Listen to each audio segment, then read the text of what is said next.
তো একটা প্রকার আছে। আমি ডক্টর ইউনূস সাহেবকে বলবো, আমাদের প্রধান উপদেষ্টাকে আমি বলবো যে আপনি কি কাজী ইব্রাহিম সাহেবের বক্তব্যে খুশি হয়েছেন না মর্মাহত হয়েছেন, আপনি ক্লিয়ার করে দিয়েন। যদি কথাটা আপনাকে নিয়ে বলেছে, আপনি কাজী ইব্রাহিম সাহেবের বক্তব্য সমর্থন করেন কিনা, যদি না করেন তাহলে অনতি বিলম্বে কাজী ইব্রাহিম সাহেবকে গ্রেফতার করেন। ইউনূস সাহেব এই পদ্ধতিতে আসছে, আপনি ইউনূস সাহেবকে ক্ষমতাচ্যুত করা হারাম, অবৈধ আপনার জন্য। ও আসছে নবুয়ত, নবী যেভাবে আল্লাহ চয়েস করেন ওই সিস্টেমে সে আসছে। নবী যেমন চুজ করে আল্লাহ পাঠান, কোনো ভোটাভুটি করেন না, ওনার পছন্দ ওনার বান্দারা পছন্দ করবেই, পছন্দ করে। একজন দুইজন না, 1,24,000 নবী চুজ করেছেন, কাউকে জিজ্ঞাসা করেন না। জিজ্ঞাসা করেছেন? ইউনূস সাহেব এই পদ্ধতিতে আসছে, আপনি ইউনূস সাহেবকে ক্ষমতাচ্যুত করা হারাম, অবৈধ আপনার জন্য। ও আসছে নবুয়ত, নবী যেভাবে আল্লাহ চয়েস করেন ওই সিস্টেমে সে আসছে। ইসলামকে অবমাননা করার কারণে এবং রাসূল পাক সাল্লাল্লাহু আলাইহি ওয়াসাল্লাম নবুয়তের উপর আঘাত করে কথা বলার কারণে। কথা কোন ঠিক কিনা? একটা বিষয়ের হালাল হারাম করার মালিককে, হালাল করার মালিককে, হারাম ঘোষণা করার মালিককে। তো উনি যে বলল যে ডক্টর ইউনূস সাহেবকে ক্ষমতাচ্যুত করাও হারাম, এই কথাটা কি হয়েছে? ক্ষমতা দেয় কে? নেয় কে? হালাল ঘোষণা করে কে? হারাম ঘোষণা করে কে? শোনেন, আমার নবীর পরে আর কোন নবী আসবে? নবীর মর্যাদা কেউ হতে পারবে? নবীর সঙ্গে কাহারও তুলনা চলবে? আমাদের বাংলাদেশের একজন বক্তা আছে, উনি একের সময় গবেষণা করে করে কথা বলে, করোনা নিয়ে কথা বলে, বিজ্ঞান নিয়ে কথা বলে, যত উল্টা পাল্টা কথা আছে আগাম কথা বলে। মাঝে মাঝে কিছু যাই না কো, আগের দিকে যাই না কো, মাঝে মাঝে এইভাবে ডেলিভারি দিয়ে দিতে দিতে দিতে দিতে এমন এক জায়গায় যায় পড়ছে, তিনি বলতেছেন আল্লাহ পাক আমাদের নবী পাক সাল্লাল্লাহু আলাইহি ওয়াসাল্লামকে যেভাবে চয়েস করে দুনিয়াতে পাঠাইছেন, 1,24,000 নবী কি আমার নবী বিরোধিতা করছে? ঠিক এভাবেই নাকি আমাদের ডক্টর ইউনূস সাহেবকে সেই নবুয়তের পদ্ধতিতে নাকি তিনি আসছে। নাউজুবিল্লাহ, জোরে কোন।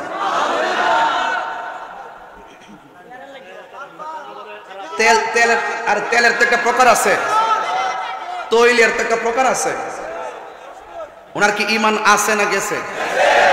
এবং বলতে বলতে কি বলতেছে দেখেন, যে যেহেতু তারে ইউনূস সাহেবকে সেই নবুয়তের পদ্ধতিতে পাঠাইছে, নবী 1,24,000 নবী যেমন করে আমার নবীর আগমনের সময় বিরোধিতা করতে পারে নাই, ঠিক এভাবে ডক্টর ইউনূস সাহেবের কোনো বিরোধিতা করা যাবে না। এমনকি তাই তাকে ক্ষমতাচ্যুত করাও হারাম, তাকে ক্ষমতাচ্যুত করাও হারাম। নাউজুবিল্লাহ, জোরে বলেন না। ঈমান কি আছে না গেছে? আরো জোরে। আমি পরিষ্কার কথা বলবো, এটা ধর্ম অবমাননা, রাসূল পাকের নবুয়তের উপর আঘাত। কথা বলেন ঠিক কিনা? এই চরিত্রটা কোন মুসলমানদের চরিত্র না, এটা হলো কাদিয়ানীদের চরিত্র। কাদিয়ানীরও মনে করে নবীর পরে যদি কেউ আসে নবী দাবি করে, তবে এতে নবীর মর্যাদার কোনো আঘাত হবে না। নবীর পরে আরো নবী আসতে পারবে, কিন্তু নবীর মর্যাদা যেখানে আছে সেখানেই থাকবে। তাহলে এই কথাটার ওই কথার মধ্যে কোনো পার্থক্য আছে? সে বুঝাইছে কি যে 1,24,000 পয়গাম্বর যেমন করে আমার নবীর আগমনের বিরোধিতা করে না, ঠিক এইভাবেই চয়েস করে ইউনূস সাহেবকে পাঠাইছে, ইউনূস সাহেবের বিরোধিতা করা যাবে না। এমনি তাকে ক্ষমতাচ্যুত করাও নাকি হারাম। তেলের তো একটা প্রকার আছে। আমি ডক্টর ইউনূস সাহেবকে বলবো, আমাদের প্রধান উপদেষ্টাকে আমি বলবো যে আপনি কি কাজী ইব্রাহিম সাহেবের বক্তব্যে খুশি হয়েছেন না মর্মাহত হয়েছেন, আপনি ক্লিয়ার করে দিয়েন।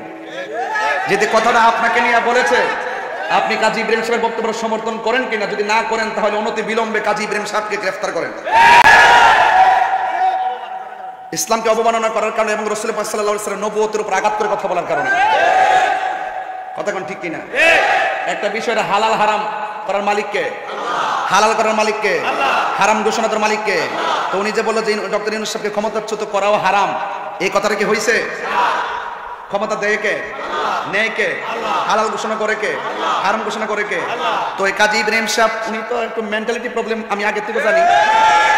আমি আবার আজকে বিকালে যোগাযোগ করছিলাম, পাবনা সিট নাই, এই জন্য আমি ইব্রাহিম সাহেবকে আর ওখানে বাড়াইতে পারলাম না। হ্যাঁ, ওনাকে ইমার্জেন্সি আনা হইলে তার পারিবারিক ভাবে ওনার কোনো সমস্যা আছে মনে হয়, পারিবারিক কোনো ঘরে ঘরে সমস্যা আছে। হ্যাঁ কতক্ষণ ঠিক কিনা? কাদিয়ানিরা কি ইমান আছে? আমার নবীর পরে কি নবী আসবে? তো যদি কেউ এরকম দাবি করে যে আমার নবীকে যে সিস্টেমে দুনিয়াতে পাঠাইছে, নবীর বিরুদ্ধে 1,24,000 পয়গম্বর যেমন ভাবে করে নাই, ঠিক ইউনূস সাহেবরা সেইভাবে চয়েস করে আল্লাহ পাঠাইছে, তার বিরোধিতা করা যাবে না, তাকে ক্ষমতাচ্যুত করা হারাম। এই কথার দ্বারা তার নবুয়তকে অস্বীকার করা হয় এবং আমার রাসূল পাক সাল্লাল্লাহু আলাইহি সাল্লামের শান আজমতের উপরে সে আঘাত করে ইসলামের অবমাননা, ধর্মের অবমাননা করেছে। এই জন্য মাননীয় প্রধান উপদেষ্টাকে বলবো অনতি বিলম্বে এই মৌলবীকে তাড়াতাড়ি গ্রেফতার করে। যেহেতু আমি একজন আলেম, আমি একজন ধর্ম নিয়ে আলোচনা করি, তবে ধর্মের মাঠে যদি তিনি কথা বলেন তার পক্ষে ওনাকে আমি একটু সেভ করতে বলি। আপনি এই বক্তব্য যথাযথ হয়নি, জেলটেল বুঝি না, জেলটেল বাদ দেন। অন্তত পক্ষে আমি এদেরকে পরামর্শ দিই যে আমার বক্তব্য পাওয়ার পরে আপনি অনতি বিলম্বে আপনি জাতির সামনে তওবা করবেন এবং বক্তব্যকে প্রত্যাহার করবেন।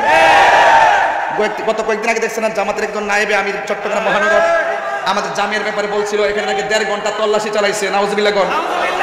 সেনাবাহিনী আমাদের আস্থার জায়গা, সেই জায়গার উপরে প্রশ্নবিদ্ধ করছে, 1.5 ঘন্টা তল্লাশি চালায় নাকি অনেক অস্ত্র পাইছে। যখন আমরা ভিডিও বানাই, যখন সুন্দর করে কাগজে কলমে ধরছি, 24 ঘন্টা লাগছে না, ক্ষমা চাউন লাগছে। কথা কথা ঠিক না? এটা সুন্নিদের থাবা কিন্তু ছোট না। তো আমি বলবো কাজী ইব্রাহিম সাহেব, সব জায়গায় মাতবাড়ি চলে, ওই দুনিয়ার রাজনীতি নিয়ে বহুত কথা বলেন, আমরা কথা বলবো না। যখন আমার রাসূলুল্লাহ শান আজমতের বিরুদ্ধে কথা বলবেন তখন আমরা আপনাদেরকে ছাড়বো না। এবার সে লাট বাহাদুর হোক, আমরা তাকে ছাড়বো। আপনি অনতি বিলম্বে আপনার বক্তব্য এক্সপান্স করেন, জনতার আদালতে আপনি ক্ষমা চান। আর যদি আপনি আপনার বক্তব্য কামাত থাকেন, আমি প্রধান উপদেষ্টা মহোদয়কে বলবো অনতি বিলম্বে তাকে আইনের আওতায় আনেন। রাজি আছেন কিনা বলেন? আল্লাহ আমাদের সকলকে বোঝার তৌফিক দান করুক, আমিন বলেন।